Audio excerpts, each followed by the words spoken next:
beware. You're in for a scare.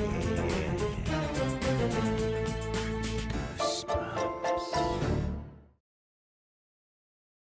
For those who grew up in the 1990s, the Goosebumps franchise was unavoidable. Originally released as a horror book series for children, Goosebumps quickly grew beyond the world of literature, spawning a television series, games, toys, and loads of merchandise. By the mid-90s, the Goosebumps brand was everywhere, raking in millions of dollars for its publisher Scholastic and its author R.L. Stine.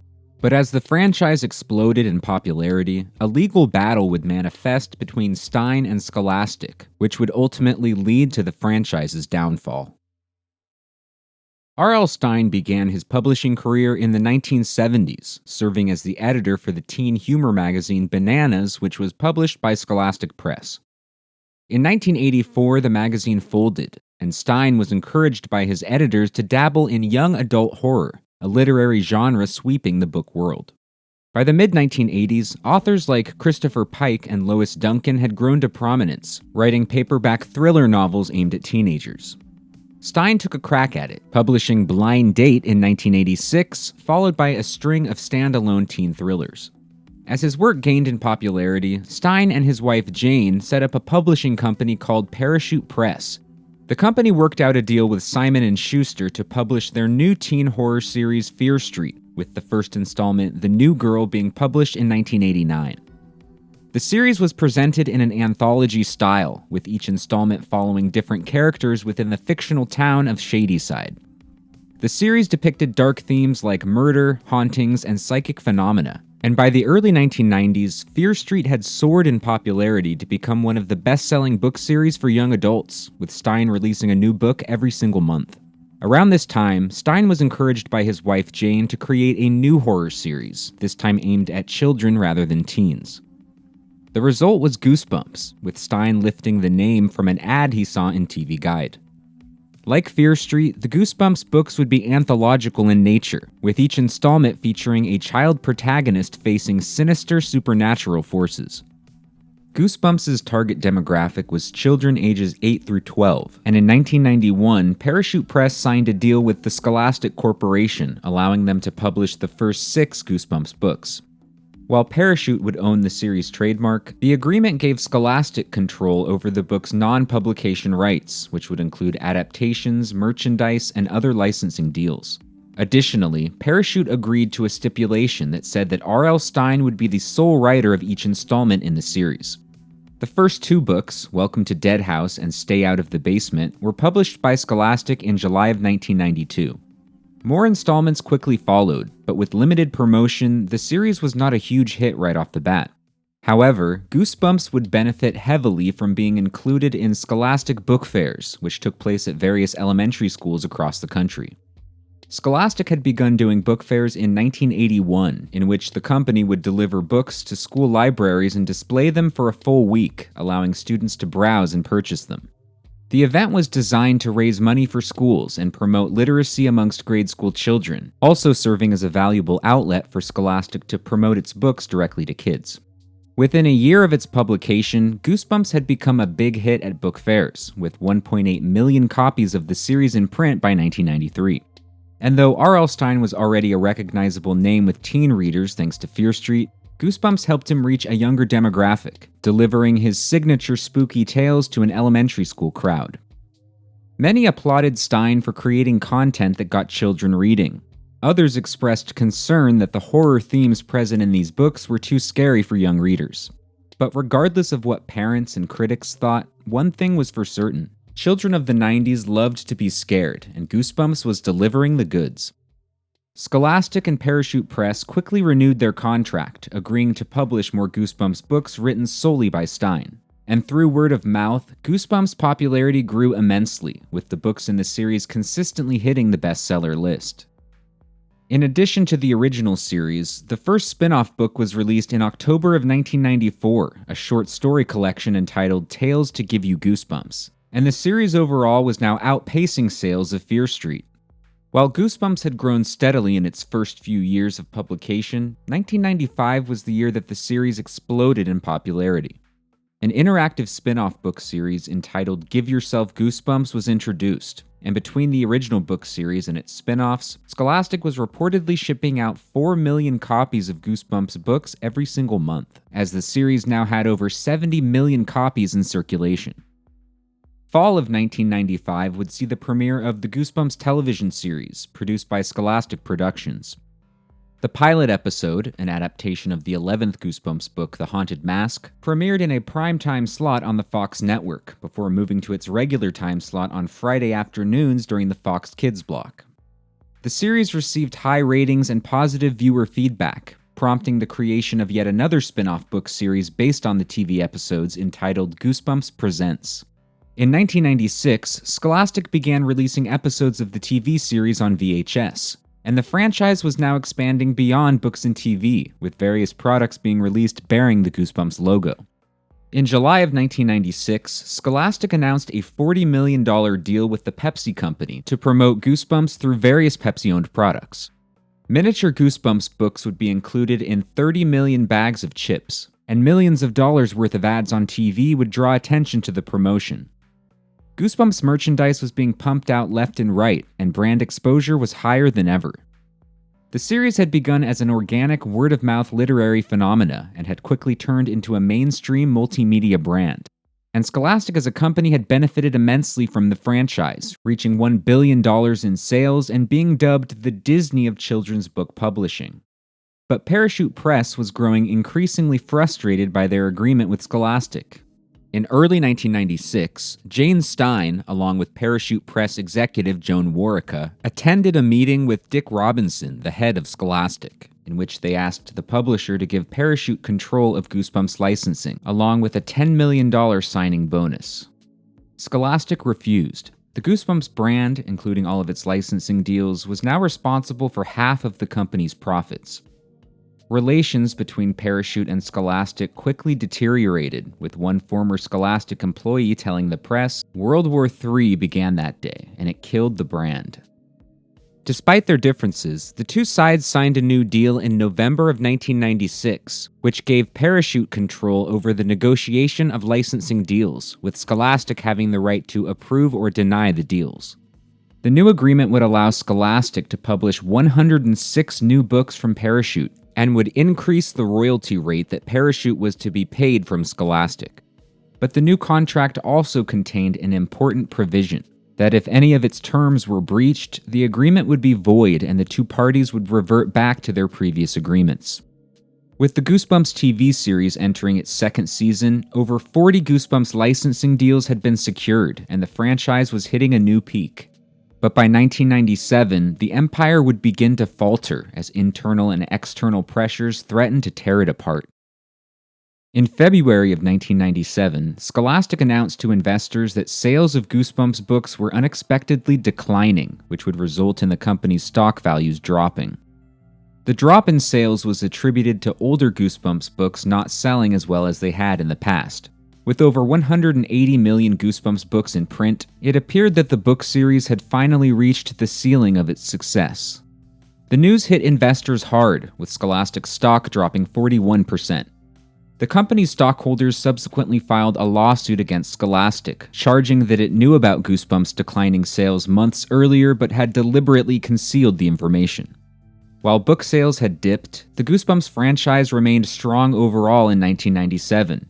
As a Disney World theme park attraction opened and the TV series was moved to Saturday mornings, becoming a top-rated show on the Fox Kids block.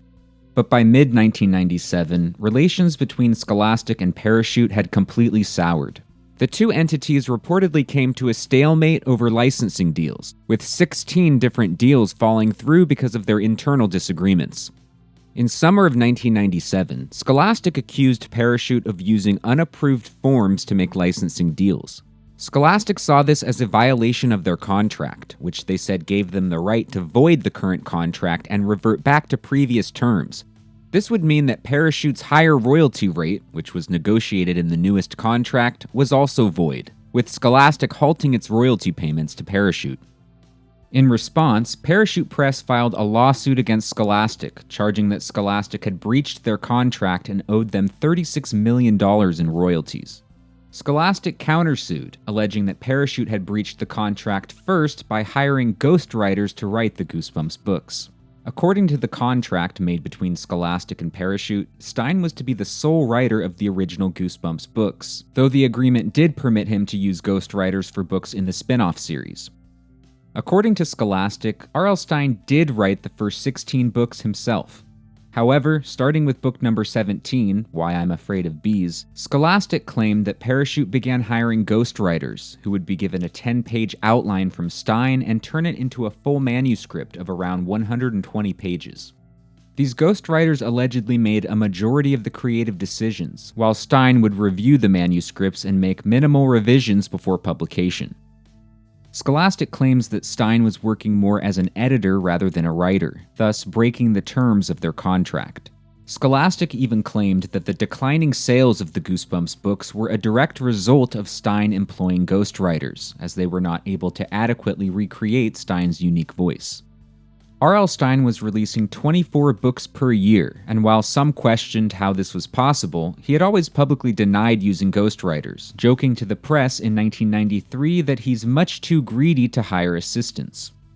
But over the course of the lawsuit, Parachute did admit to hiring writer's assistants for Stein, starting with book 17 in the Goosebumps series, in order to meet deadlines and allow Stein more time to make promotional appearances. But Parachute said that the contributions from these assistants were minimal, and that Stein was still making a majority of creative decisions, including coming up with book titles, plots, and characters. Parachute claimed that Stein still had full creative control and was not breaching his contract by using assistants, which they said was common industry practice. With Goosebumps in legal limbo, and both sides retaining some ownership of the brand, it was unknown how things would continue. In October of 1997, Scholastic went ahead and published the latest Goosebumps book, a spin-off entitled Goosebumps Triple Header. The book would include 3 original short stories, being presented by a triple-headed monster named Lefty, Righty, and Slim. Shortly thereafter, Parachute filed another lawsuit against Scholastic in federal court, claiming that the publisher had breached their 1996 agreement and was engaging in copyright infringement with its release of the triple header book. Despite these lawsuits, the two parties were still under contract for dozens of new Goosebumps books. In late 1997, Scholastic stated that it would continue to publish the Goosebumps series as planned, and Parachute agreed to deliver new manuscripts for publication until the courts made their decision. Other spin-off projects remained in development, including a Goosebumps feature film produced by Tim Burton. At the time, Jane Stein was quoted as saying, "It is quite unpleasant, but we still work with them every day." The two companies were still benefiting heavily from the Goosebumps franchise, and both had a vested interest in keeping the ball rolling. A brand new series entitled Goosebumps Series 2000 was launched in January of 1998, with one new book being published each month. While sales had dipped from its peak, the books were still selling well, with the new series quickly becoming one of the best-selling book series in children's literature. The Goosebumps TV series also continued to do well, with the show expanding to air 6 days a week on the Fox Kids block. But by 1998, the block overall was succumbing to increased competition, with its viewership decreasing by 30%. The Goosebumps series was renewed for an abbreviated 4th season of just 8 episodes, which aired in fall of 1998. After quietly wrapping up its run on Saturday mornings, Fox began airing reruns on its new cable network Fox Family in the fall of 1999. But Scholastic was not happy with this move, which they said violated their contract. Scholastic claimed that it was entitled to the profits Fox made from distributing the series to other TV outlets, while Fox maintained that Fox Family was a part of their network, thus not subject to any further fees. So yet another lawsuit was initiated, with Scholastic suing Fox for copyright infringement and seeking $2.7 million in damages. The TV series continued to air in reruns on Fox Family until 2001, and reportedly sold very well on home video. It's unknown if the producers of the series had any plans to continue with a 5th season, but with such a high-profile lawsuit between its owners, new episodes of the series were out of the question and the show was effectively canceled. Meanwhile, back in the publishing world, R.L. Stein continued to work on the Goosebumps books, wrapping up his contract with Scholastic as a new young adult series was taking the nation by storm. In 1997, Scholastic spent $100,000 to purchase the U.S. rights to a young adult novel entitled Harry Potter and the Philosopher's Stone. Thanks to positive word of mouth, the fantasy novel became a huge hit in England, and the following year, Scholastic released J.K. Rowling's debut novel in America under the title Harry Potter and the Sorcerer's Stone. Matching its overseas success, the book became a bestseller in the U.S., topping the New York Times bestseller list in 1999. 2 Harry Potter sequels were published by Scholastic that same year, and though the Goosebumps franchise was still tied up in court, the publisher had found a new cash cow to milk. R.L. Stine and Parachute Press continued delivering Goosebumps 2000 and Give Yourself Goosebumps books, but the writing was on the wall for the series. Sales had declined to just 200,000 copies per month, as the series had been overshadowed heavily by Harry Potter along with another Scholastic young adult series, Animorphs. To put it simply, in the ever-evolving world of children's entertainment, Goosebumps was old news. Moving on from Scholastic, R.L. Stine and Parachute signed a new deal with HarperCollins, which would release Stine's new young adult horror series, The Nightmare Room, along with a brand new 12-book Goosebumps series entitled Goosebumps Gold. HarperCollins initially planned to release both series in the year 2000, with the first Nightmare Room installment being released in August. But in late 2000, the release of Goosebumps Gold was postponed without explanation. Artist Tim Jacobus, who had created the cover art for most of the Goosebumps books, posted a page on his website promoting the Goosebumps Gold series for release in 2001. The website even gave a preview of the first 2 installments, but the series was canceled before its release, likely due to the ongoing litigation between Scholastic and Parachute about the rights to the series. After the final Goosebumps books were published in the year 2000, the series would lay dormant for several years. Scholastic's revenue continued to grow significantly with the Harry Potter series, now a global phenomena that had far surpassed Goosebumps' success. It wasn't until 2003 that the complex web of lawsuits plaguing the Goosebumps franchise finally came to a conclusion. First, in January of 2003, Parachute Press and Scholastic came to a settlement, with Scholastic agreeing to pay Parachute $9.65 million for the rights to Goosebumps and its trademark. And in June of that year, Scholastic lost its case against Fox regarding the airing of Goosebumps on the Fox Family Channel. The irony is that by the time these lawsuits were settled, much of the public interest in the Goosebumps franchise had died out. As the book series ended in the year 2000 and the TV series stopped airing in 2001, Goosebumps had lost much of the potency that had made it so popular back in the 1990s. However, copies of Goosebumps books still existed in schools and libraries across the world, and new generations of young readers would continue to discover the series for the first time. In November of 2003, Scholastic began re-releasing books from the original series with slightly modified covers. Goosebumps continued to sell around 2 million copies per year, and the franchise overall received a boost when reruns of the TV series began airing on Cartoon Network in 2007. In 2008, Goosebumps was resurrected as Goosebumps Horrorland, a new book series with R.L. Stine at the helm. The series ran until 2012 and was followed by 3 more series, including Goosebumps House of Shivers, which is still being published today. And the long-awaited feature film adaptation of Goosebumps finally came to fruition in 2015, with Jack Black portraying a fictionalized version of Stine. To this day, R.L. Stine maintains that he wrote all of the Goosebumps books himself, saying that he only used outside writers to help with the outlines. And while we may never know the extent to which ghostwriters were employed, it's clear that Stine was always the driving force behind the franchise, creating an iconic world that continues to captivate readers to this day. Over 30 years after its initial inception, Goosebumps is still going strong, pumping out books, films, and TV series. But there's no doubt that Goosebumps' peak as a cultural phenomena was in the 1990s. Before all the hype that transformed the series into a global franchise, Goosebumps was simply a book on the shelf, able to enthrall young readers through catchy titles, imaginative cover art, and engaging plots. While Goosebumps was never high-level literature, it got kids reading, creating a new generation of book lovers and leaving a lasting impression on its audience. While the lawsuits certainly slowed the franchise down, Goosebumps has embedded itself into the fabric of American culture and will not soon be forgotten.